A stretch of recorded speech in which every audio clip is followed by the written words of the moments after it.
இப்படி எல்லா கட்சிகளையுமே ஓரளவு சம்மதிக்க வச்சு தன் கூட்டணியில இணைச்சுக்கிட்டாலும், அந்த ஒரு சாமர்த்தியம் வந்து தாவேகாவுக்கு இருக்குன்னு நினைக்கிறீங்களா? யாருமே வரலையே. நீங்க சொன்ன 0.45 இருக்கக்கூடிய அந்த தேமுதிக கூட வந்துட்டு தாவேகா கூட இணையல. இன்னைக்கு நீங்க தனிச்சு விடப்பட்டிருக்கிறீங்க. தனியா களம் காண போறீங்க. உங்களுடைய முதல் தேர்தல் எப்படிப்பட்டதாக இருக்க போகுது? உங்கள நம்பி யாருமே வரல. உங்க வோட் பேங்கே என்னன்னு தெரியலையே! இல்ல ஓட் பேங்க் நாங்கள் தேர்தலை சந்திக்காததினால் உங்களுக்கு தெரியல. ம். ஆனா தவேகாவினுடைய அதுவும் தலைவருடைய பொதுக்கூட்டங்களுக்கு வருகிற மக்கள் இன்னார் இனியார் என்று இல்லாமல் எல்லா தரப்பு மக்களும் அவர் பேசுகிற பேச்சை கேட்க, அவரை பார்க்க, அவரை தரிசிப்பதற்கு இன்றைக்கு அலை அலையாக திரளுகிறார்கள். அதான் இதேதான் கலைஞர் ஒரு வாட்டி சொல்லியிருந்தாரு. எனக்கு கூட தான் நெறைய கூட்டம் கூடுது. ஆனா ஓட் எங்க போகுதுன்னு தெரியலையே! அப்படின்னு சொல்லி. இல்ல ஆனா கூட்டம் கூடுவது இயல்பு தானே சார் எல்லாருக்குமே. இல்ல கலைஞருக்கு கூட்டம் வந்தது, இந்த கூட்டத்தோடு அதை ஒப்பிட முடியாது.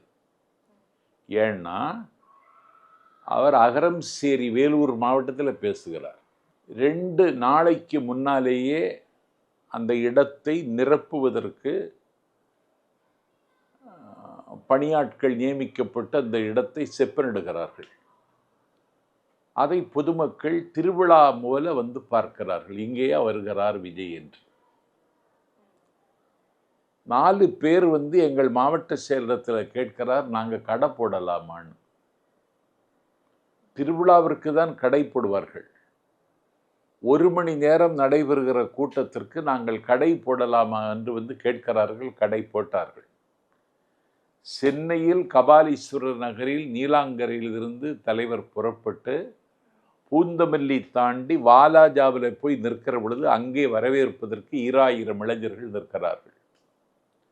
அந்த இளைஞர்கள் அங்கிருந்து தலைவர் பின்னாலேயே அணிவகுத்து வருகிறார்கள்.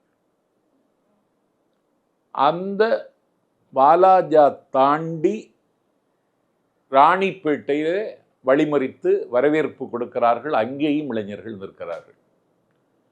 அந்த வரவேற்பை பெற்றுக்கொண்டு ஆற்காடு போனால் அங்கேயும் வழிமறித்து வரவேற்பு கொடுக்கிறார்கள். ஆற்காடு தாண்டி மேல் விஷாரம் போனால் இஸ்லாமிய தாய்மார்கள் உட்பட வந்து நின்று வரவேற்கிறார்கள்.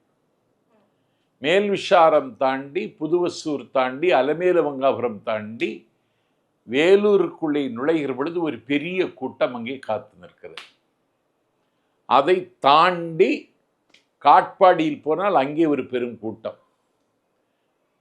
காட்பாடி தாண்டி பள்ளிக்கொண்டா தாண்டி அகரம்சேரி போகிற பொழுது 2 லட்சம் இளைஞர்களோடு போகிறார்.